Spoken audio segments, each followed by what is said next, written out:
Hello friends, good afternoon. स्वागत है आप सबका शिवकृपा क्लासेज पर। दोस्तों, इस वीडियो में हम लोग एसएससी एमटीएस और हवलदार एग्जाम 2024 के आगे की शिफ्टों में पूछा सकने वाले most important GK GS miscellaneous और करंट के प्रश्नों को सॉल्व करेंगे। दोस्तों हम आपको बताना चाहेंगे ये वीडियो हमारा कोई एनालिसिस का वीडियो नहीं है, क्योंकि आप लोग जानते हैं कि एसएससी के द्वारा खास इंस्ट्रक्शंस दिए गए हैं कि एनालिसिस के वीडियोस को पब्लिश न किया जाए। लेकिन यकीन कीजिएगा दोस्तों, ये वीडियो हमारा एनालिसिस से बेहतर वीडियो है, क्योंकि इस वीडियो में दोस्तों हम लोग उन सभी टॉपिक्स को पूरी तरह से कंप्लीट करेंगे जो सभी टॉपिक्स एसएससी के एग्जाम्स में पूरी तरह से ट्रेंड में रहते हैं, और जिन सभी टॉपिक से आपकी स्टार्टिंग शिफ्ट से लेकर लास्ट शिफ्ट तक क्वेश्चंस बनते रहते हैं। और इस वीडियो में दोस्तों आप लोगों को उन सभी क्वेश्चंस के आंसर भी आपको पूरी तरह से मिल जाएंगे जो अब तक आपके एग्जाम्स में पूछे गए हैं, क्योंकि हम लोग सभी टॉपिक्स को पूरी तरह से यहाँ पे कंप्लीट करने वाले हैं। तो दोस्तों आप लोग इन्हें कॉन्सेंट्रेट होकर सॉल्व करें। क्वेश्चंस कम सॉल्व होने पर पुनः प्रश्नों का रिवीजन करें, ताकि एसएससी एमटीएस और हवलदार एग्जाम 2024 में आप लोग जीके जीएस मिसलेनियस और करंट के टॉपिक से अच्छे स्कोर कर सकें। तो चलिए दोस्तों, सीधे हम लोग क्वेश्चंस की ओर चलते हैं। पहला क्वेश्चन हमारे सामने है, देखेंगे किस टॉपिक से रखा गया है। क्वेश्चन है दोस्तों, संविधान के किस संशोधन द्वारा पंथ निरपेक्ष शब्द को भारतीय संविधान की प्रस्तावना में जोड़ा गया।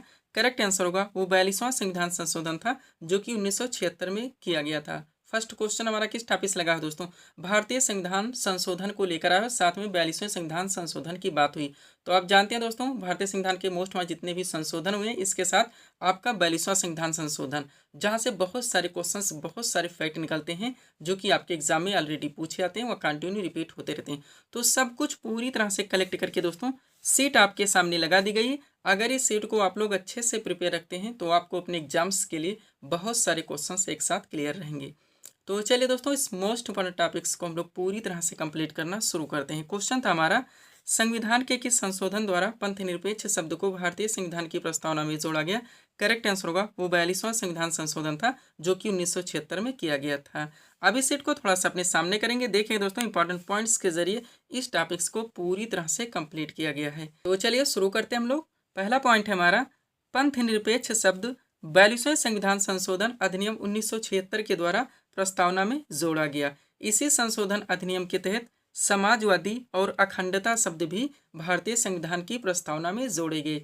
इसके अलावा 42वें संविधान संशोधन अधिनियम 1976 के द्वारा ही सरदार स्वर्ण सिंह समिति की संस्तुतियों के आधार पर संविधान में 10 मूल कर्तव्यों को भी जोड़ा गया, जिसका प्रावधान भारतीय संविधान के भाग 4A और अनुच्छेद 51 का में है। पूरी तरह से आप प्रिपेयर रहेंगे। जितने भी फैक्ट हम मेंशन करते हैं दोस्तों, ध्यान दीजिएगा, हमारे के कॉन्सेप्ट से बहुत सारे क्वेश्चंस, बहुत सारे फैक्ट निकलते हैं जो कि आपके एग्जाम में ऑलरेडी पूछे जाते हैं। तो सब कुछ आप पूरी तरह से प्रिपेयर रखेंगे। आगे बढ़िएगा।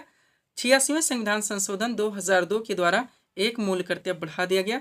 तब से वर्तमान में टोटल मूल कर्तव्यों की संख्या 11 है, ध्यान रखेंगे। नेक्स्ट, 42वें संविधान संशोधन अधिनियम 1976 के द्वारा संविधान में कई बदलाव होने के कारण इसे मिनी संविधान या लघु संविधान या संविधान का मैग्ना कार्टा भी कहा जाता है। ये सारे ऐसे फैक्ट हैं जो कि आपके एग्जाम में हजारों हजार बार पूछे गए होंगे अब तक।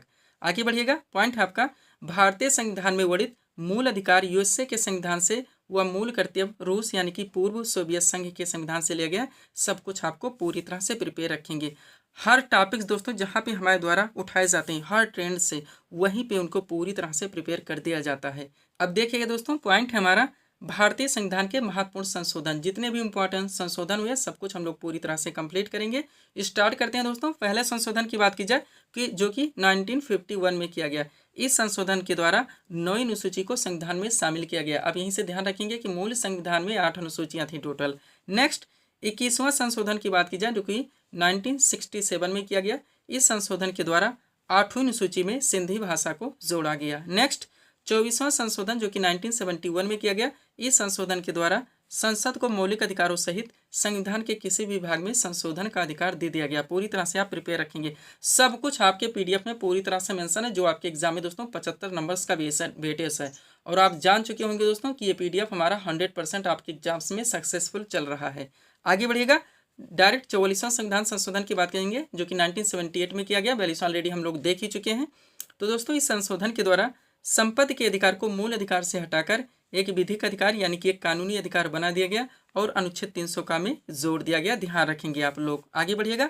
अगला हमारा दोस्तों 52वां संशोधन है जो कि 1985 में किया गया। देखेंगे इस संशोधन के द्वारा संविधान में 10वीं अनुसूची जोड़ी गई। ध्यान रखेंगे, तो पहले संशोधन 1951 के द्वारा 9वीं अनुसूची जोड़ी गई थी और दोस्तों 52वें संशोधन 1985 के द्वारा 10वीं अनुसूची जोड़ी गई। और इसके अलावा मोस्ट इम्पोर्टेंट फैक्ट ये भी आपका, इसी संशोधन द्वारा राजनीतिक दल बदल पर कानूनी रोक लगाने की चेष्टा की गई। आगे बढ़िएगा, 56वां संशोधन देखेंगे जो कि 1987 में किया गया। इस संशोधन के द्वारा गोवा को पूर्ण राज्य का दर्जा दिया गया। ध्यान रखेंगे, एक एक क्वेश्चन की कीमत समझने का प्रयास कीजिए, यहाँ से आपकी फाइनल मेरिट बनेगी। नेक्स्ट 61वां संशोधन देखेंगे जो कि 1989 में किया गया।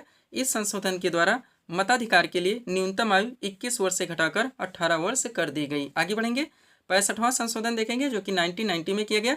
इसके द्वारा अनुसूचित जाति एवं जनजाति आयोग के गठन की व्यवस्था की गई। ध्यान रखेंगे। आगे बढ़िएगा, 69वां संशोधन देखेंगे जो कि 1991 में किया गया। इस संशोधन के द्वारा दिल्ली का नाम राष्ट्रीय राजधानी राज्य क्षेत्र दिल्ली किया गया। पूरी तरह से आप प्रिपेयर रहेंगे। आगे बढ़िएगा, 73वां संविधान संशोधन देखेंगे दोस्तों जो कि 1992 में किया गया। मोस्ट इम्पोर्टेंट डॉक्टर ये भी ध्यान रखें, 73वां कब हुआ था, 44वां 42वां, सब पर हम पूरी तरह से फोकस आपको करवाते हैं, रिवाइज करवाते हैं, क्योंकि डायरेक्टली यही क्वेश्चन आपके एग्जाम में दोस्तों पूछ ले जाते हैं। तो 73वां 1992 में हुआ था। देखेंगे इसके द्वारा क्या हुआ, तो इस संशोधन द्वारा भारत में पंचायती राज व्यवस्था को संवैधानिक बनाया गया और इसे लागू किया गया। नेक्स्ट 86वां संशोधन देखेंगे जो कि 2002 में किया गया। इस संशोधन के द्वारा शिक्षा के अधिकार को मौलिक अधिकार बनाया गया। इसी संशोधन के द्वारा 6 से 14 वर्ष के बच्चों के लिए शिक्षा का अधिकार सुनिश्चित किया गया। ध्यान रखेंगे आप लोग। नेक्स्ट 91वां संशोधन देखेंगे जो कि 2003 में किया गया। इसके द्वारा राजनीतिक दोस्तों दल बदल पर संबंधी कानून में संशोधन किया गया। इसमें स्पष्ट किया गया कि 1/3 सदस्य एक साथ दल बदल नहीं कर सकते। नेक्स्ट, इसी संशोधन के द्वारा मंत्रिमंडल का आकार भी सीमित कर दिया गया। किसी भी मंत्रिपरिषद में प्रधानमंत्री सहित मंत्रियों की कुल संख्या लोकसभा की कुल संख्या के 15% से अधिक नहीं हो सकती। हालांकि किसी भी कैबिनेट में दोस्तों सदस्यों की संख्या 12 से कम नहीं होगी। ध्यान रखेंगे, दोनों ट्रेंड से ध्यान रखें। डाकली पूछा था दोस्तों 73वां संविधान संशोधन में क्या हुआ था, डाकली ऐसा पूछ लिया गया, या पंचायती राज व्यवस्था को संवैधानिक दर्जा दोस्तों किस संशोधन द्वारा मिला। तो हर ट्रेंड से दोस्तों आप लोग क्वेश्चन को प्रिपेयर रखें, इसलिए मैं आपको रिवीजन और पीडीएफ के बारे में फोकस करवाता रहता हूँ। रिवीजन जानिए, मोस्ट इंपॉर्टेंट है आपके लिए। आगे बढ़िएगा, 52वां संशोधन देखेंगे जो कि 2003 में किया गया। इस संशोधन के द्वारा संविधान की 8वीं सूची में 4 भाषाओं मैथिली, डोगरी, बोडो और संथाली को जोड़ा गया और टोटल भाषाओं की संख्या कितनी हो गई, 22 होगी। कौन सी अनुसूची में आता है, 8वीं अनुसूची में आता है। ध्यान रखेंगे, सब कुछ पूरी तरह से मेंशन है। आगे बढ़िएगा, अब इसको दोस्तों हम लोग करंट से रिलेट करेंगे। 101वां संशोधन देखेंगे जो कि 2016 में किया गया।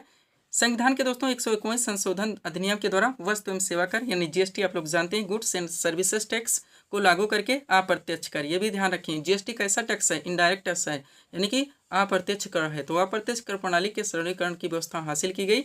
जीएसटी ने वस्तुओं और सेवाओं को दोस्तों पर विभिन्न करों को एक कर में समेकित कर दिया, जिससे आपूर्ति श्रृंखला में कराधान सरल हो गया। आगे बढ़ेंगे, 102वां संशोधन देखेंगे जो कि 2018 में किया गया। इसके द्वारा राष्ट्रीय पिछड़ा वर्ग आयोग को दोस्तों संवैधानिक दर्जा प्रदान किया गया। ध्यान रखेंगे। 105वां देखिए जो 2021 में हुआ। इस संशोधन अधिनियम ने सामाजिक और शैक्षिक रूप से पिछड़े वर्गों यानी SC/BC की सूची तैयार करने के लिए राज्य सरकारों की शक्ति बहाल कर दी। सुपर पॉइंट है आपका। लास्ट आप देखेंगे 106वां जो कि 2023 में किया गया। इस संशोधन के द्वारा लोकसभा हो गया, राज्य विधानसभा और दिल्ली विधानसभा में महिलाओं के लिए 1/3 सीटें आरक्षित कर दी। और यही आपका दोस्तों महिला आरक्षण विधेयक 2023, जिसका वास्तविक नाम है नारी शक्ति वंदन अधिनियम 2023। तो यहाँ तक आप लोग पूरी तरह से प्रिपेयर रखेंगे ताकि कोई भी क्वेश्चन किसी भी टॉपिक से आपके मिस ना हो। आगे बढ़ेगा दोस्तों, थोड़ा सा हम लोग PDF के बारे में बात करेंगे, पुनः हम लोग अगले टॉपिक्स को कंप्लीट करेंगे। ध्यान दीजिएगा दोस्तों, SSC ऑल एग्जाम्स और रेलवे ऑल एग्जाम्स, इसका नया version combine all in one PDF हमारे द्वारा प्रिपेयर कर दिया गया दोस्तों, क्योंकि आप जानते हैं बहुत सारी आपकी वैकेंसीज लग गई। तो हम चाहते हैं, स्टूडेंट्स का भी मत है कि दोस्तों इसमें अलग अलग वैकेंसी के लिए हमें अलग अलग भटकना ना रहे और दोस्तों अलग अलग PDF को परचेज ना करना पड़े, ऑल इन वन हमें मिले ताकि हम कोई भी वैकेंसीज को फाइट कर सकें। तो इस तरह से PDF पूरी तरह से प्रिपेयर किया गया है दोस्तों। इसको बनाने में दोस्तों आपके प्रीवियस ईयर एग्जाम्स के क्वेश्चंस को भी पूरी तरह से एनालाइज किया गया है और मोस्ट क्वेश्चंस को शामिल किया गया है। इसके अलावा आपके क्वेश्चंस के वेटेज को, उनके लेवल को, 1 के 10 को भी पूरी तरह से ध्यान में रखा गया है। आपकी वैकेंसी आप जानते हैं दोस्तों बहुत सारी इसमें लगी हुई है। SSC में बात की जाए, CGL Tier 1 आपका समाप्त हो चुका है, Tier 2 की तैयारी है, MTS आपका चल ही रहा है, GD आपकी लग चुकी है, RPF कांस्टेबल एग्जाम डेट इसका भी हो चुका है, LP है, टेक्नीशियन, NTP से, ग्रुप D से बहुत वैकेंसीज हैं दोस्तों आप जानते हैं। इनमें से किसी भी वैकेंसीज में अच्छी फाइट के लिए आप इस PDF को परचेस कर सकते हैं। इसमें साइंस का आपका स्पेशल PDF आएगा, यानी फिजिक्स, केमिस्ट्री, बायो का पूरा आपका स्टैटिक जीके यानी हिस्ट्री, पॉलिटी, ज्योग्राफी, इकोनॉमिक्स, पूरा आपका मिसलेनियस यानी विविध वाला चैप्टर जो कि आपके एग्जाम में पूरी तरह से 10 में रहता है। इसके अलावा आपका पूरा करंट अफेयर्स सबका स्पेशल PDF पूरी तरह से दोस्तों कंप्लीट कर दिया गया। मात्र 100 रुपीज़ इसकी पेड फीस रखी गई है। व्हाट्सअप नंबर आप लोगों के सामने है, जहाँ पर जुड़कर आप PDF ले सकते हैं। बढ़ेंगे दोस्तों हम लोग अगले टॉपिक्स की ओर।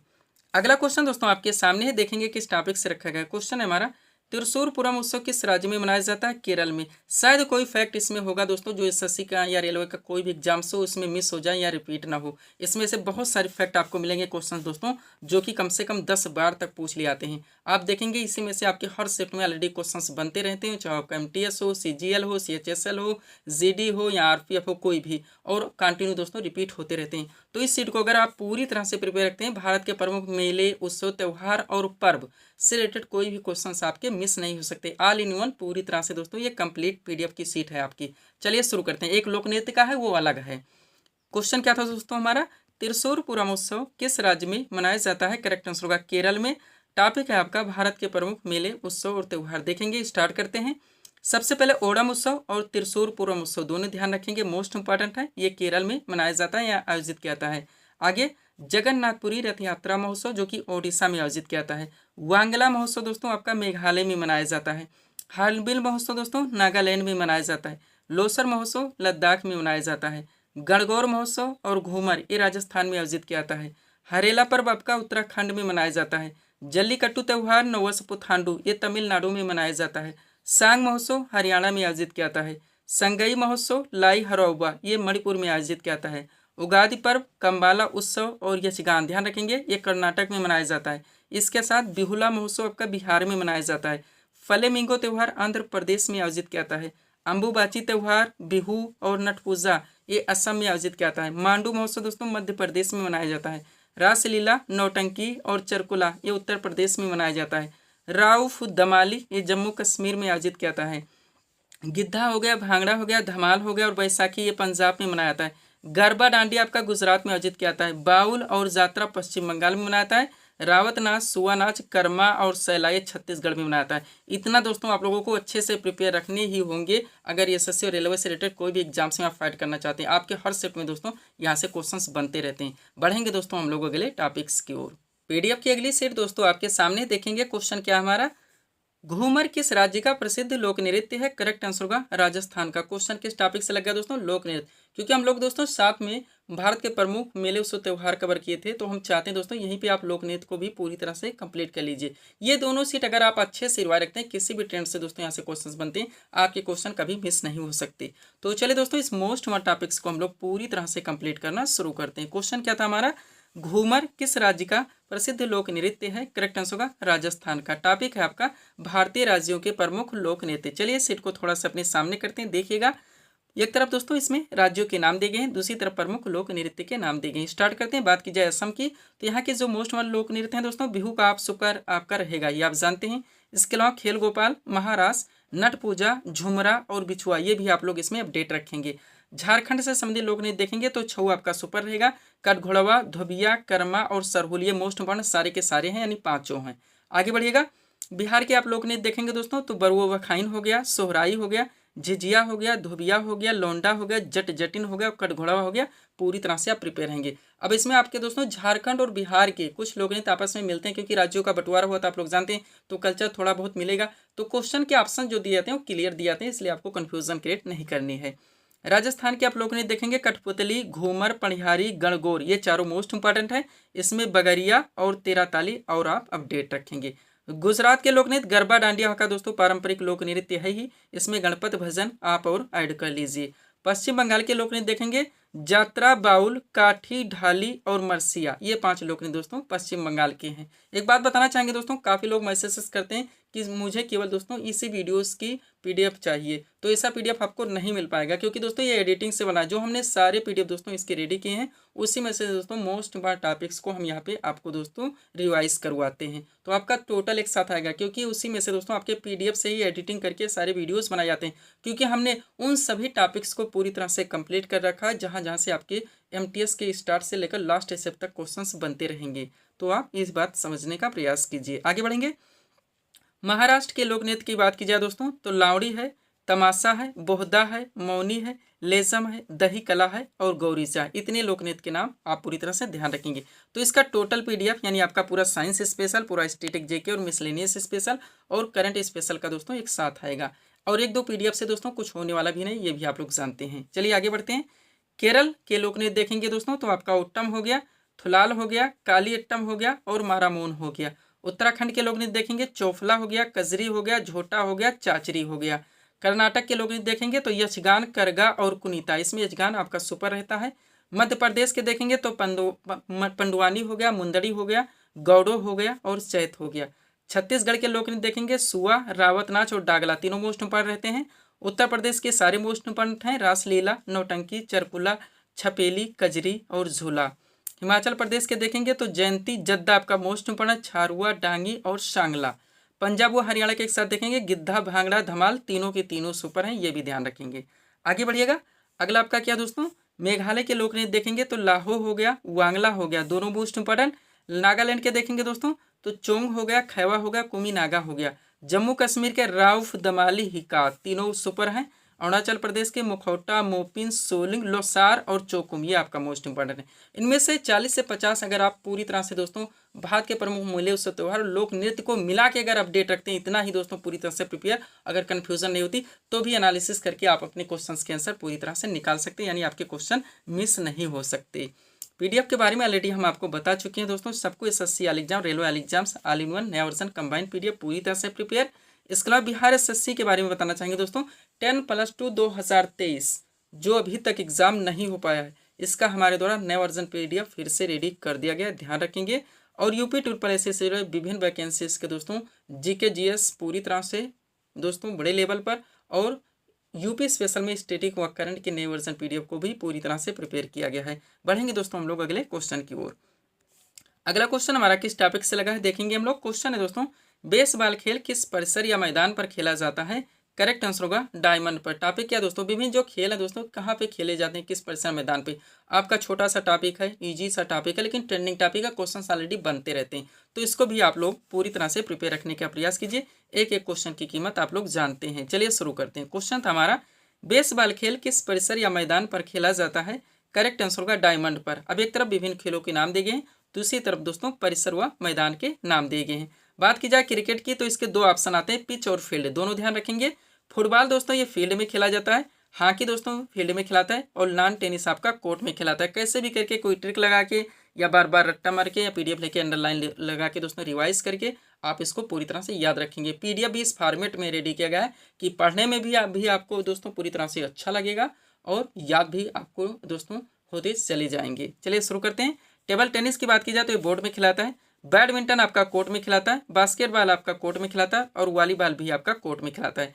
बेसबॉल दोस्तों डायमंड में खिलाता है, पोलो दोस्तों फील्ड में खिलाता है, गोल्फ कोर्स में खिलाता है, शतरंज आपका बोर्ड में खिलाता है, और कबड्डी दोस्तों ये कोर्ट में खिलाता है। एक और रह गया है, उसको भी हम लोग देख लेते हैं। क्या दोस्तों, हमारा कबड्डी के बाद में मुक्केबाजी ये रिंग में खिलाता है। इतना आप लोगों को यहाँ से भी पूरी तरह से प्रिपेयर रखने हैं। पीडीएफ के लिए हमारा व्हाट्सअप नंबर है। बढ़ेंगे दोस्तों हम लोग अगले टॉपिक्स की ओर। पीडीएफ की अगली सीट दोस्तों आपके सामने देखेंगे। क्वेश्चन हमारा किस टॉपिक से रखा गया है। क्वेश्चन है दोस्तों, 1857 ईस्वी के विद्रोह का नेतृत्व लखनऊ से किसने किया था? करेक्ट आंसर होगा बेगम हजरत महल ने। आपका ये भी ट्रेंडिंग टॉपिक है, कई बार रिवाइज करवा चुके हैं। क्वेश्चन किस टॉपिक से? 1857 ईस्वी की क्रांति को लेकर है। आप जानते हैं आपका सुपर टॉपिक है, बहुत सारे क्वेश्चन यहाँ से दोस्तों डायरेक्टली आपके एग्जाम में पूछे जाते हैं, तो सब कुछ पूरी तरह से दोस्तों मेंशन करके पीडीएफ की सीट आपके सामने लगा दी गई। अगर इस सीट को आप अच्छे से प्रिपेयर रखते हैं, कोई भी क्वेश्चन दोस्तों 1857 ईस्वी की क्रांति से रिलेटेड आपके मिस नहीं हो सकते। तो चलिए दोस्तों इस सुपर टॉपिक्स को हम लोग पूरी तरह से कंप्लीट करना शुरू करते हैं। क्वेश्चन था हमारा, 1857 ईस्वी के विद्रोह का नेतृत्व लखनऊ से किसने किया था? करेक्ट आंसर होगा बेगम हजरत महल ने। अब चलिए दोस्तों थोड़ा सा इस सीट को अपने सामने करते हैं, देखिएगा जहाँ पे इंपॉर्टेंट पॉइंट्स के जरिए दोस्तों टॉपिक को पूरी तरह से कंप्लीट किया गया है। पहला पॉइंट है हमारा 29 मार्च 1857। दोस्तों ध्यान दीजिएगा एक बात, जहाँ पे हम डेट मेंशन करते हैं हम चाहते हैं कम से कम दोस्तों फैक्ट आपको दें और ज़्यादा से ज़्यादा चीज़ें आपको कंप्लीट करवाएं, ताकि दोस्तों आप वही चीज़ें केवल पढ़ें जो आपके एग्जाम्स के लिए आवश्यकता हो। इधर उधर की दोस्तों टॉपिक्स को हम यहाँ पे नहीं लगाते हैं, लेकिन जहाँ पे डेट या कोई फैक्ट हम मेंशन कर दिए किसी भी ट्रेंड से किया, आप उसको प्रिपेयर रखिए। क्वेश्चन वहाँ से ऑलरेडी बनते हैं, इसलिए ऐसा हमारे द्वारा प्रिपेयर करके दोस्तों सीट आपके सामने लगाई जाती है। तो क्या है पॉइंट हमारा, 29 मार्च 1857 ईस्वी को मंगल पांडे, आप जानते हैं इनका नाम इनके साथ जुड़ा हुआ है, नामक एक सैनिक ने बैरकपुर में गाय की चर्बी मिले कारतूसों को मुंह से काटने से स्पष्ट मना कर दिया। फलस्वरूप उन्हें गिरफ्तार कर 8 अप्रैल 1857 को फांसी दे दी गई। नेक्स्ट, मंगल पांडे का संबंध 34वीं नेटिव इन्फेंट्री यानी एनआई से था। आप लोग जानते हैं डायरेक्टली क्वेश्चंस बनते हैं कि किस बटालियन के सिपाही थे, तो ये 34वीं बटालियन के सिपाही थे। नेक्स्ट, 10 मई 1857, ये डेट नहीं भूलने हैं, और लोकेशन मेरठ, ये भी नहीं भूलने हैं। की पैदल टुकड़ी यानी 20 एनआई से 1857 ईस्वी की क्रांति की शुरुआत हुई। 1857 ईस्वी की क्रांति के समय भारत के मुगल सम्राट तो बहादुर शाह जफर यानी बहादुर शाह द्वितीय थे, और 1857 ईस्वी की क्रांति के समय भारत के गवर्नर जनरल लॉर्ड कैनिंग थे। इतना यहाँ से प्रिपेयर रखने हैं। अब आपका मोस्ट टॉपिक पॉइंट यहाँ पे जुड़ता है दोस्तों, जहाँ से आपके एग्जाम में डायरेक्टली क्वेश्चंस बन जाते हैं। पॉइंट क्या है आपका?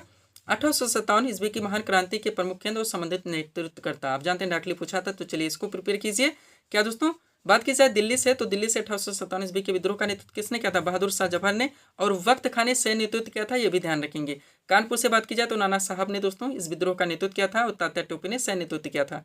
लखनऊ से दोस्तों बेगम हजरत महल ने किया था।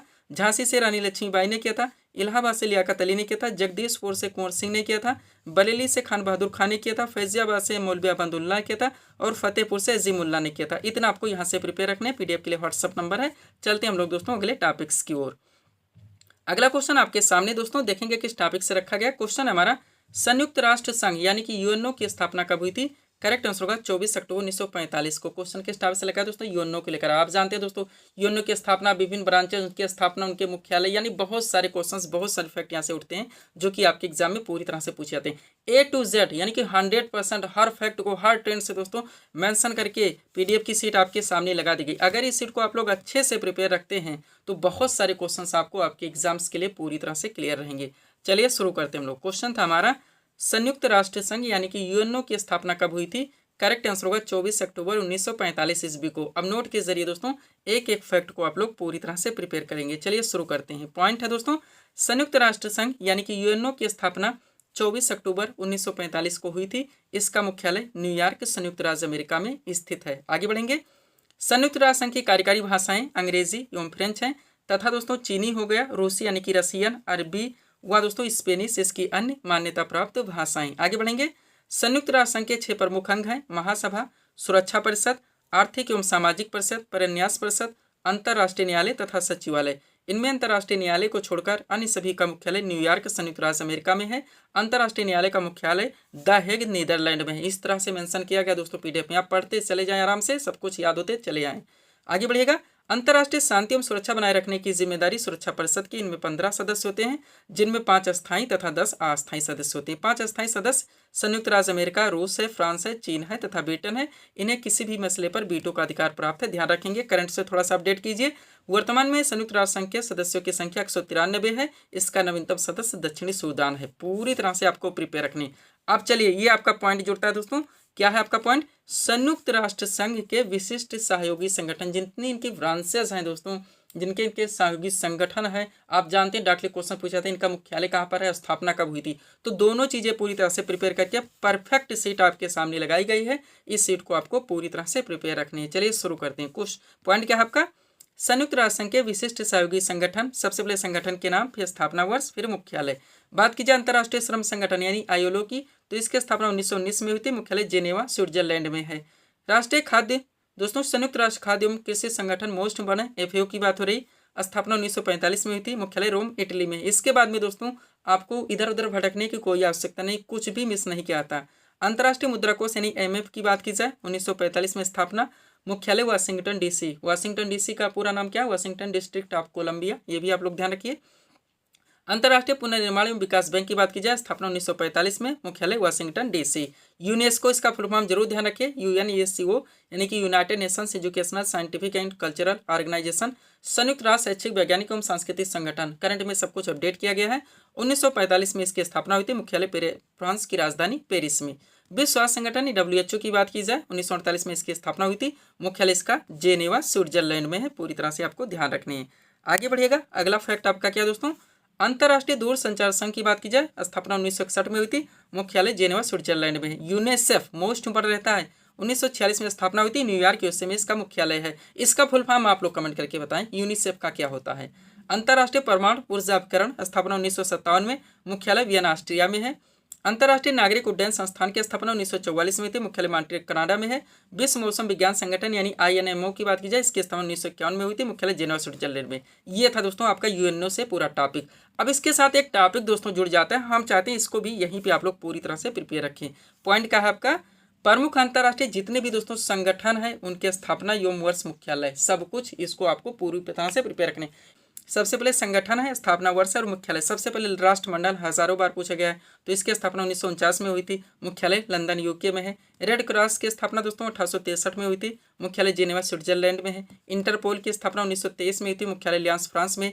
नाटो ये आपका सुपर रहता ही, उत्तरी अटलांटिक संधि संगठन यानी कि नॉर्थ अटलांटिक ट्रीटी ऑर्गेनाइजेशन, स्थापना 1949 में हुई थी, मुख्यालय ब्रुसेल्स बेल्जियम में है, ध्यान रखिएगा। यूरोपीय संघ की बात की जाए EU की स्थापना 1965 में हुई थी, मुख्यालय ब्रुसेल्स बेल्जियम में है। दक्षिण एशिया क्षेत्रीय सहयोग संगठन की बात की जाए, स्थापना 1985 में हुई थी, मुख्यालय इसका काठमांडू नेपाल में है। पूरी तरह से आप प्रिपेयर रखेंगे। आगे बढ़िएगा, क्या दोस्तों, दक्षिण एशिया क्षेत्रीय सहयोग संगठन जिसके हम दोस्तों सदस्य भी हैं, 1985 में इसकी स्थापना हुई थी। क्या है ये, सार्क की बात हो रही है, दक्षिण एशिया क्षेत्रीय सहयोग संगठन सार्क, स्थापना 1985 में, मुख्यालय काठमांडू नेपाल में। पेट्रोलियम निर्यातक देशों का संगठन यानी OPEC की बात हो रही है, स्थापना 1960 में हुई थी, मुख्यालय वियना ऑस्ट्रिया में है। लास्ट आपका एशियाई विकास बैंक यानी कि ADB मोस्ट इम्पोर्टेंट, स्थापना 1967 में हुई थी, मुख्यालय मनीला फिलीपींस में है। इतना आपको यहाँ से पूरी तरह से प्रिपेयर रखने, ध्यान रखिएगा। बढ़ेंगे दोस्तों हम लोग अगले क्वेश्चंस की ओर। PDF की अगली सीट आपके सामने है। क्वेश्चन क्या हमारा, पुलित्जर पुरस्कार किस क्षेत्र में प्रदान किया था? करेक्ट आंसर होगा पत्रकारिता के क्षेत्र में। टॉपिक क्या है, जिनते अंतर्राष्ट्रीय एवं राष्ट्रीय पुरस्कार एवं सम्मान है। डॉक्टर पूछा था किस क्षेत्र में दिया था, जैसे कलिंग पुरस्कार किस क्षेत्र में दिया था, द्रोणाचार्य पुरस्कार किस क्षेत्र में दिया था, बुकर पुरस्कार किस क्षेत्र में दिया था। तो सबको अंतर्राष्ट्रीय एवं राष्ट्रीय लेवल पे पूरी तरह से सबको दोस्तों कलेक्ट करके सीट आपके सामने जोड़ दी गई है। इस सेट को दोस्तों आप लोग पूरी तरह से प्रिपेयर रखेंगे। चलिए शुरू करते हैं। क्वेश्चन था हमारा, पुलित्जर पुरस्कार के क्षेत्र में प्रदान किया था। करेक्ट आंसर होगा पत्रकारिता के क्षेत्र में। देखिएगा, एक तरफ अंतर्राष्ट्रीय पुरस्कार सम्मान देगा, दूसरी तरफ संबंधित क्षेत्र। सबसे पहले हम लोग अंतर्राष्ट्रीय लेवल पे देखेंगे, पुनः आगे इसी वीडियो में दोस्तों हम लोग राष्ट्रीय पुरस्कार एवं सम्मान को भी पूरी तरह से प्रिपेयर करेंगे। चलिए शुरू करते हैं। बात की जाए नोबेल पुरस्कार, तो सबसे पहले ध्यान दीजिएगा, टोटल 6 क्षेत्रों में दिया था। अब उन क्षेत्रों के नाम है, साहित्य है, चिकित्सा है, भौतिकी है, रसायन है, अर्थशास्त्र है एवं शांति है। ये 6 क्षेत्र का नाम आप लोग पूरी तरह से ध्यान रखेंगे। अगर क्वेश्चन का ट्रेंड चेंज कर दिया जाए, निम्न में से किस क्षेत्र में नोबेल पुरस्कार नहीं दिया था, अगर दोस्तों अगर आप इसमें 6 क्षेत्रों के नाम याद नहीं रखते तो आप क्वेश्चन सॉल्व नहीं कर पाएंगे। पुलित्जर पुरस्कार पत्रकारिता के क्षेत्र में दिया था, ऑस्कर पुरस्कार फिल्म के क्षेत्र में दिया था, कलिंग पुरस्कार विज्ञान के क्षेत्र में दिया था। आगे बढ़िएगा, अगला क्या है दोस्तों आपका, बुकर पुरस्कार मोस्ट इंपॉर्टेंट, जो कि साहित्य के क्षेत्र में, ग्रैमी पुरस्कार संगीत के क्षेत्र में, रमन मैग्सेसे पुरस्कार सरकारी सेवा, जन सेवा, पत्रकारिता, साहित्य तथा संचार आदि अंतर्राष्ट्रीय समझ के क्षेत्र में दिया था, और महात्मा गांधी शांति पुरस्कार शांति के क्षेत्र में दिया था। ये थे दोस्तों अंतर्राष्ट्रीय लेवल के पुरस्कार एवं सम्मान तथा संबंधित क्षेत्र। अब चलिए इसी को आप लोग राष्ट्रीय लेवल पे कवर कीजिए। एक तरफ राष्ट्रीय पुरस्कार सम्मान के नाम, दूसरी तरफ संबंधित क्षेत्र। बात की जाए भारत रत्न, इसमें प्रमुख हो जाता है सबसे बड़ा, तो कला हो गया, साहित्य हो गया, विज्ञान, खेल के क्षेत्र में विशेष सेवा तथा जनसेवा के लिए पुरस्कार दिया जाता है। दादा साहब फाल्के पुरस्कार फिल्म के क्षेत्र में, ज्ञानपीठ पुरस्कार साहित्य के क्षेत्र में, सरस्वती सम्मान साहित्य के क्षेत्र में, और व्यास सम्मान साहित्य के क्षेत्र में। ध्यान रखिएगा, जो क्वेश्चन थोड़े से दोस्तों एक लेवल के हो सकते हैं, नहीं समतुल्य हो सकते हैं, उनको एक साथ सेट कर देते हैं ताकि दोस्तों याद रखने में थोड़ी सी आपको आसानी हो।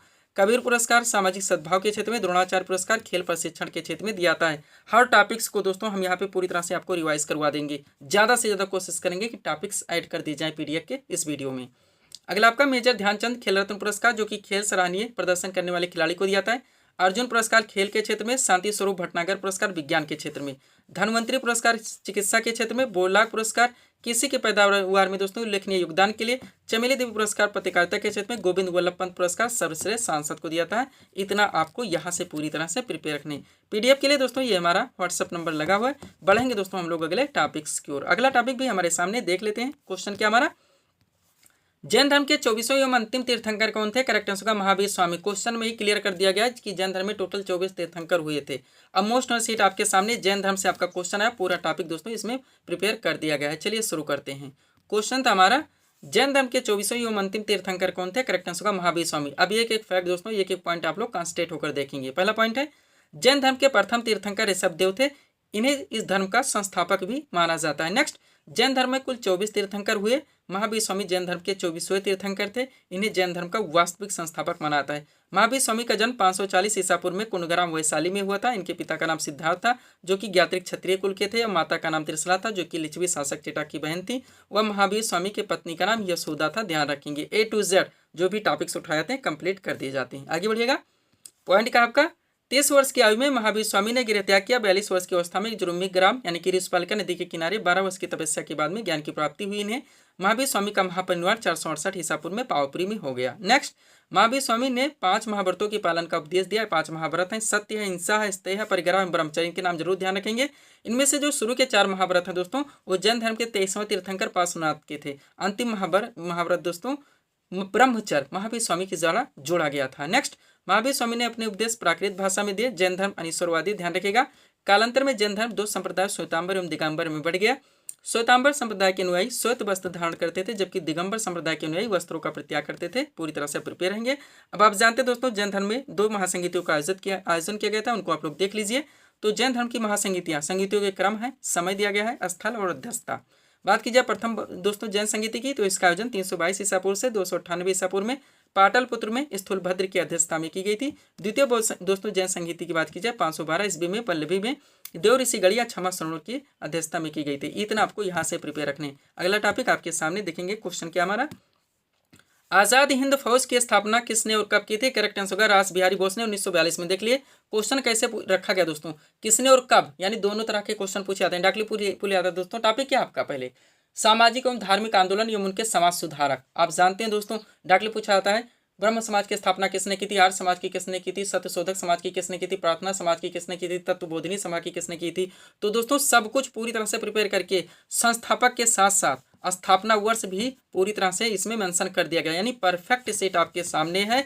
जितने भी दोस्तों यहाँ से क्वेश्चंस निकल सकते हैं पूरी तरह से प्रिपेयर कर दिया गया। इस सेट को दोस्तों आप लोग अच्छे से दोस्तों रिवाइज करेंगे। चलिए शुरू करते हैं हम लोग। क्वेश्चन था हमारा, आजाद हिंद फौज की स्थापना किसने और कब की थी? करेक्ट आंसर होगा रास बिहारी बोस ने 1942 ईस्वी में। वो हर फैक्ट दोस्तों जहां जहां से मिल सकते हैं सब कुछ एक साथ करके हम दोस्तों सीट को प्रिपेयर कर देते हैं, उस टॉपिक को यानी कि पूरी तरह से प्रिपेयर कर देते हैं। देखिएगा, अब सबसे पहले संस्थाओं के नाम है, फिर स्थापना वर्ष है, फिर संस्थापक। बात की जाए एशियाटिक सोसाइटी, स्थापना 1784 में हुई थी दोस्तों। इनके संस्थापक विलियम जोन्स हैं। आत्मीय सभा की बात की जाए, स्थापना इसकी दोस्तों 1815 में हुई थी। इनके संस्थापक राजा राम मोहन राय हैं। वेदांत कॉलेज की स्थापना 1825 में हुई थी। इनके संस्थापक राजा राम मोहन राय हैं। और ब्रह्म समाज के दोस्तों स्थापना 1828 में हुई थी। इनके भी संस्थापक राजा राम मोहन राय हैं। तीनों के साथ ध्यान रखेंगे। तत्वबोधिनी सभा की स्थापना 1839 में की गई थी। इनके संस्थापक दोस्तों देवेंद्र ठाकुर हैं। इंडियन एसोसिएशन की स्थापना 1876 में की गई थी आनंद मोहन बोस और सुरेंद्र नाथ बनर्जी के द्वारा। पूना सार्वजनिक सभा की स्थापना 1867 में की गई थी MG रानाडे के द्वारा। पूरी तरह से आपको ध्यान रखने हैं। आगे बढ़िएगा। अगला आपका क्या दोस्तों, प्रार्थना समाज बहुत बार पूछा गया, आप लोग जानते हैं। स्थापना 1867 में हुई थी आत्माराम पांडुरंग के द्वारा। आर्य समाज की स्थापना 1875 में हुई थी स्वामी दयानंद सरस्वती के द्वारा। बेलूर मठ की स्थापना 1887 में हुई थी स्वामी विवेकानंद के द्वारा। और रामकृष्ण मिशन की स्थापना भी 1897 में की गई थी स्वामी विवेकानंद के द्वारा। सर्वेंट्स ऑफ इंडिया सोसाइटी यानी कि भारत सेवक समाज भी लिख के पूछा था दोस्तों। इसकी स्थापना 1905 में की गई थी गोपाल कृष्ण गोखले के द्वारा। अभिनव भारत सोसाइटी की स्थापना 1904 में की गई थी विनायक दामोदर सावरकर के द्वारा। आगे बढ़िएगा। मुस्लिम लीग की स्थापना 1906 में की गई थी आगा खान सलीमुल्लाह खान के द्वारा। और अनुशीलन समिति की स्थापना 1907 में की गई थी बारेंद्र घोष और भूपेंद्र दत्त के द्वारा। आगे बढ़िएगा। अगला आपका क्या है, विश्व भारती मोस्ट वन स्थापना 1912 में की गई थी रविन्द्रनाथ ठाकुर के द्वारा। गदर पार्टी की स्थापना 1913 में की गई थी लाला हरदयाल के द्वारा। हिंदू महासभा की स्थापना 1915 में की गई थी मदन मोहन मालवीय के द्वारा। होम रूल लीग की स्थापना 1916 में की गई थी तिलक एवं एनी बेसेंट के द्वारा। खिलाफत आंदोलन की स्थापना 1919 में की गई थी अली बंधु के द्वारा। स्वराज पार्टी की स्थापना 1923 में की गई थी मोतीलाल नेहरू चित्तरंजन दास के द्वारा। राष्ट्रीय स्वयंसेवक संघ की स्थापना 1927 में की गई थी डॉक्टर हेडगेवार BS मुंजे के द्वारा। और हिंदुस्तान सोशलिस्ट रिपब्लिकन आर्मी की स्थापना 1928 में की गई थी भगत सिंह एवं चंद्रशेखर आजाद के द्वारा। सब कुछ आपको पूरी तरह से प्रिपेयर रखने। आगे बढ़िएगा। अगला आपका है खुदाई खिदमतगार मोस्ट स्थापना 1929 में की गई थी खान अब्दुल गफ्फार खां के द्वारा। फारूक बला की स्थापना 1939 में की गई थी सुभाष चंद्र बोस के द्वारा। आज़ाद हिंद फौज की स्थापना 1942 में की गई थी रास बिहारी बोस के द्वारा, और आज़ाद हिंद सरकार की स्थापना 1943 में की गई थी सुभाष चंद्र बोस के द्वारा।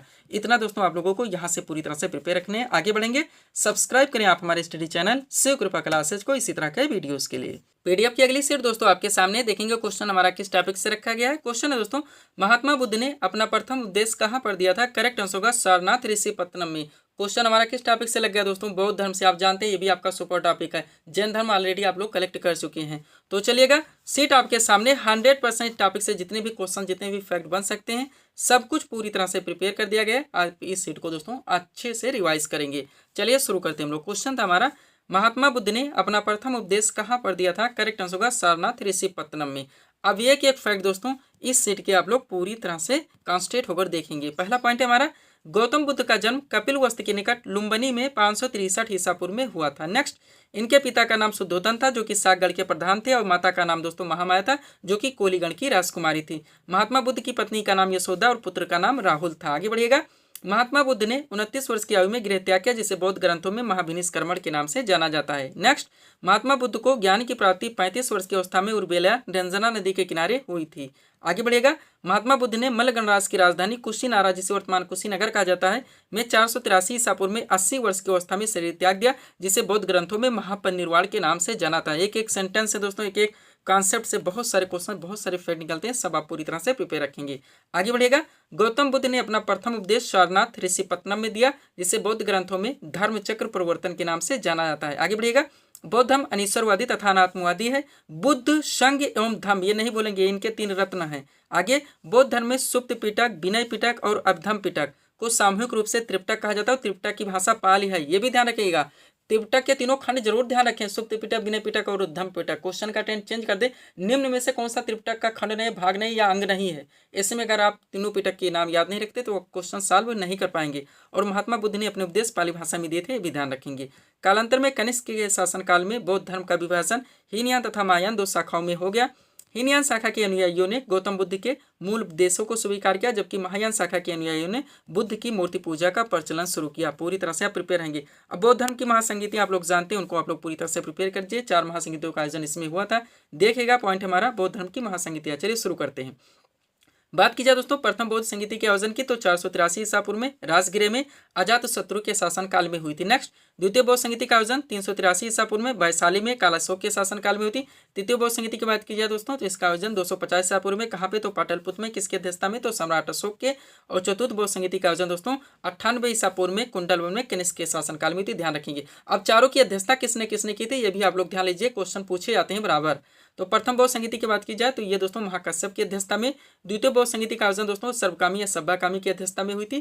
तृतीय बौद्ध संगीति का आयोजन दोस्तों मोगालिपुत्र की अध्यक्षता में हुई थी। और चतुर्थ बौद्ध संगीति का आयोजन दोस्तों वसुमित्र की अध्यक्षता में की गई थी। ध्यान रखेंगे। पीडीएफ के लिए हमारा व्हाट्सअप नंबर है दोस्तों। बढ़ेंगे दोस्तों हम लोग अगले टॉपिक्स की ओर। अगला क्वेश्चन आपके सामने देखेंगे किस टॉपिक से रखा गया। क्वेश्चन है हमारा, खजुराहो मंदिर भारत के किस राज्य में स्थित है। करेक्ट आंसर होगा छतरपुर मध्य प्रदेश में। देखिए क्वेश्चन का आंसर कैसे दिया गया, एग्जैक्ट लोकेशन के साथ दोस्तों यहाँ पे आंसर दिए गए हैं। और एग्जैक्ट लोकेशन आपके एग्जाम में कंटिन्यू पूछाते हैं। एसएससी और रेलवे का कोई भी एग्जाम हो तो आपको एग्जैक्ट भी याद रखने हैं दोस्तों। डायरेक्ट वही आता है, और हमने देखा है अभी सीजीएल में दोस्तों हमने कई क्वेश्चंस के आंसर देखे, डायरेक्टली यही पूछ लिए गए, पूरा नहीं पूछा गया, बस एग्जैक्ट लोकेशन। तो इस तरह से हम क्वेश्चन के आंसर भी मिस दोस्तों पूरी तरह से मेंशन करते हैं, तो आप ध्यान रखिएगा। चलिए शुरू करते हैं। इसीलिए मैं रिवीजन और पीडीएफ के बारे में आपको फोकस करवाते हैं। क्वेश्चन था खजुराहो मंदिर भारत के किस राज्य में स्थित है। करेक्ट आंसर होगा छतरपुर मध्य प्रदेश में। चलिए इस सीट को थोड़ा सा अपने सामने करते हैं। देखिएगा, एक तरफ इमारतों में मंदिरों के नाम दिए गए हैं, दूसरी तरफ संबंधित राज्य व केंद्र शासित प्रदेश के नाम दिए गए हैं। बात की जाए जनता मूल एलोरा गुफा तो औरंगाबाद महाराष्ट्र में। शांति निकेतन दोस्तों बीरभूम पश्चिम बंगाल में। एलिफेंटा गुफा मुंबई महाराष्ट्र में। सांची का स्थल रायसेन मध्य प्रदेश में। रायसेन जरूर ध्यान रखें। लिंगराज मंदिर भुवनेश्वर उड़ीसा में। सूर्य मंदिर जिसे काला पेगोडा भी कहा था कोणार्क उड़ीसा में। दक्षिणेश्वर काली मंदिर कोलकाता पश्चिम बंगाल में। ध्यान रखेंगे आप लोग। आगे बढ़ते हैं। अगला आपका क्या दोस्तों, सोमनाथ मंदिर जो कि गिर सोमनाथ गुजरात में। कैलाश मंदिर एलोरा महाराष्ट्र में। त्र्यंबकेश्वर मंदिर नासिक महाराष्ट्र में। महाबलेश्वर मंदिर महाराष्ट्र में। दिलवाड़ा जैन मंदिर माउंट आबू राजस्थान में। ब्रह्मा मंदिर पुष्कर राजस्थान में। रामेश्वरम मंदिर तमिलनाडु में है। आगे बढ़िएगा। अगला क्या है आपका दोस्तों, मीनाक्षी मंदिर। सुपर पॉइंट है आपका। मीनाक्षी मंदिर मदुरई तमिलनाडु में, बृहदेश्वर मंदिर तंजावुर तमिलनाडु में, नटराज मंदिर ये चिदम्बरम तमिलनाडु में है। आगे वेंकटेश्वर मंदिर तिरुपति आंध्र प्रदेश में, जगन्नाथ मंदिर पुरी ओडिशा में, वैष्णो देवी मंदिर जम्मू कश्मीर में है और खजुराहो मंदिर दोस्तों छतरपुर मध्य प्रदेश में। इतना यहाँ से आप लोगों को पूरी तरह से प्रिपेयर रखने हैं। बढ़ेंगे दोस्तों हम लोग अगले टॉपिक्स की ओर। पीडीएफ की अगली सीट आपके सामने देखेंगे।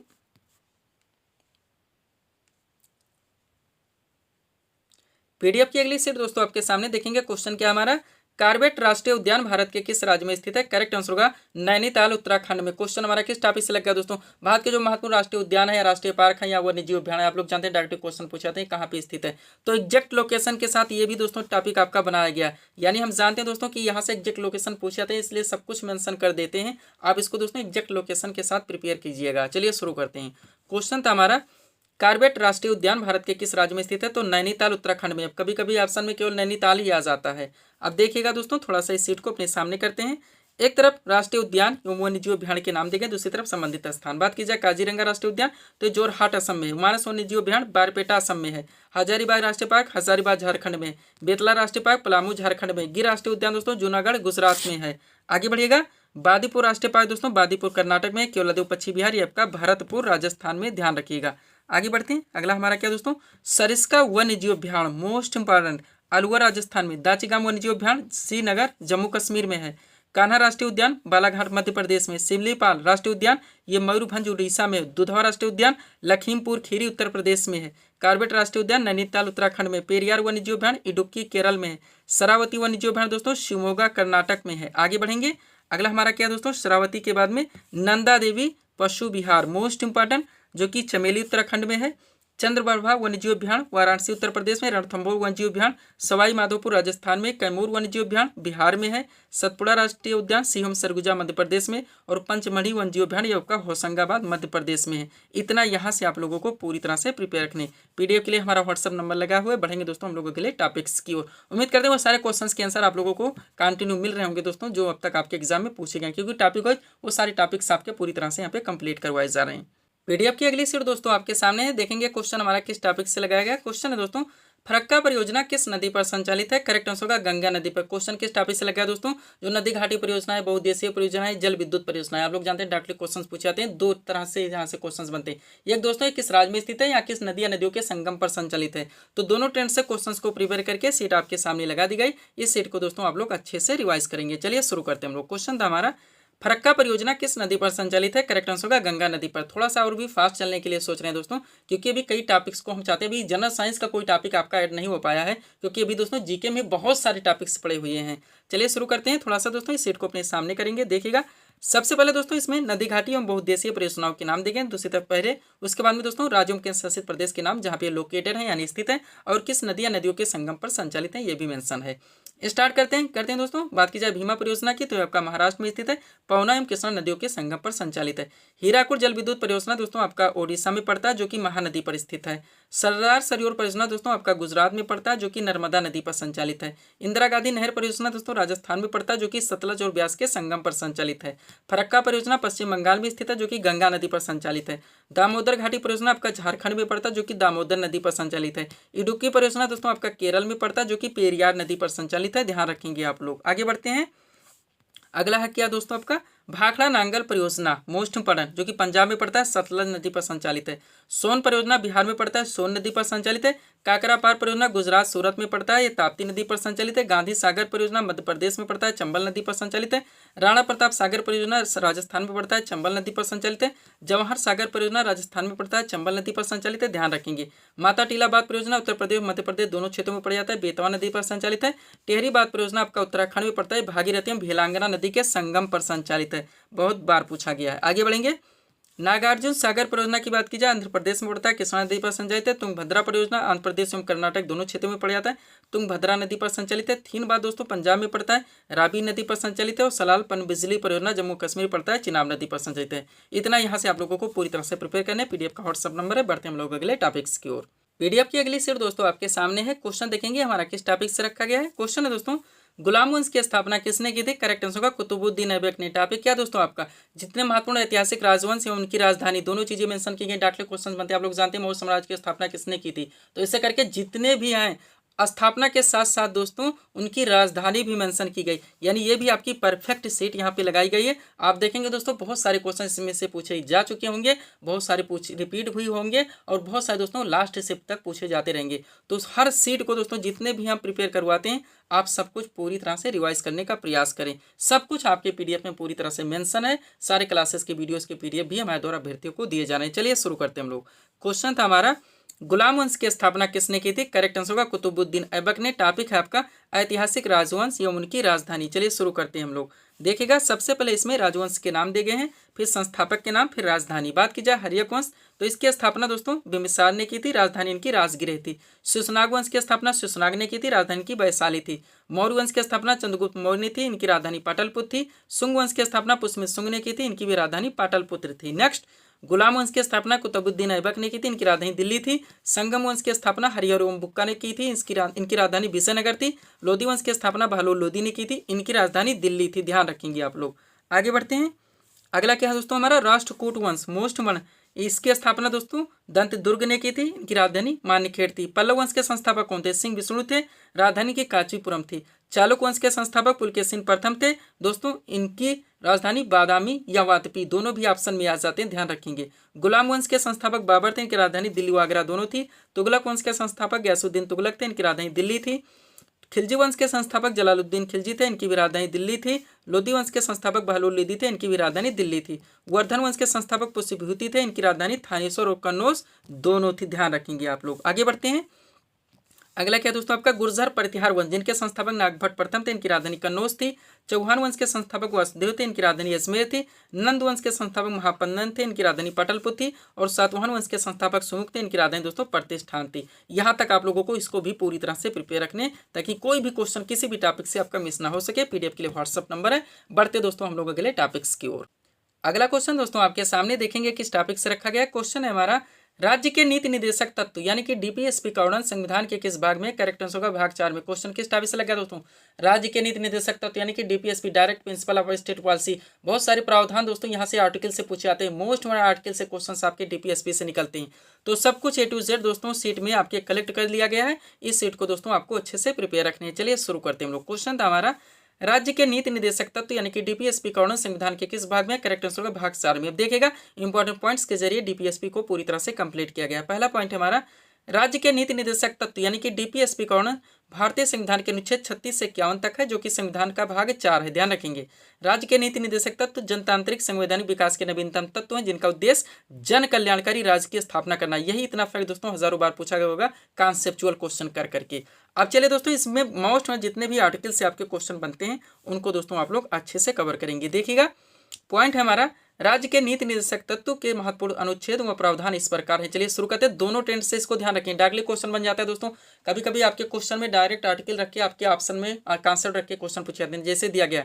कभी कभी इसको पलट दिया जाता है, ग्राम पंचायत की स्थापना का प्रावधान भारतीय संविधान के किस अनुच्छेद में वर्णित है। यानी आपके क्वेश्चन में कॉन्सेप्ट और आपके दोस्तों ऑप्शन में आर्टिकल, तो दोनों ट्रेंड से ध्यान रखें। इसलिए मैं प्रिपरेशन यानी दोस्तों इसको बार बार प्रिपेयर करने के लिए आपको बताता रहता हूँ। चलिए शुरू करते हैं। तो अनुच्छेद 40 की बात की जाए, मोस्ट वन ग्राम पंचायत की स्थापना का प्रावधान भारतीय संविधान के अनुच्छेद 40 में। ध्यान रखेंगे। अनुच्छेद 44 का बात की जाए दोस्तों तो इसमें नागरिकों के लिए एक समाज सिविल संहिता यानी यूसीसी का प्रावधान किया गया है। अनुच्छेद 48 का में दोस्तों पर्यावरण का संरक्षण और संवर्धन एवं वन तथा वन्य जीवों की रक्षा का प्रावधान किया गया है। अनुच्छेद 50 की बात की जाए तो इसमें कार्यपालिका से न्यायपालिका के पृथककरण का प्रावधान किया गया। और अनुच्छेद 51 में दोस्तों अंतर्राष्ट्रीय शांति और सुरक्षा की वृद्धि का प्रावधान किया गया। ध्यान रखेंगे। लास्ट यहाँ से एक नोट देखिए, आपका टॉपिक समाप्त हो। भारतीय संविधान में वर्णित नीति निर्देशक तत्वों की प्रेरणा आयरलैंड के संविधान से ली गई। इतना आप लोगों को यहाँ से पूरी तरह से प्रिपेयर रखने। तो दोस्तों यहीं पर अब हम वीडियो को दोस्तों विराम देना चाहेंगे। हालांकि दोस्तों अन्य जो इसके आगे का वीडियो हम पब्लिश करेंगे उसमें और भी टॉपिक्स ऐड करने का प्रयास करेंगे। तो दोस्तों इसी तरह के वीडियोस के लिए आप हमारे स्टडी चैनल से कृपा क्लासेस से जुड़े, चैनल को सब्सक्राइब करें ताकि हमारे द्वारा दी जाने वाली सभी वीडियोस आप क्रम से सबसे पहले देख सकें। तो मिलते हैं दोस्तों हम नेक्स्ट वीडियोस में। Thanks for watching.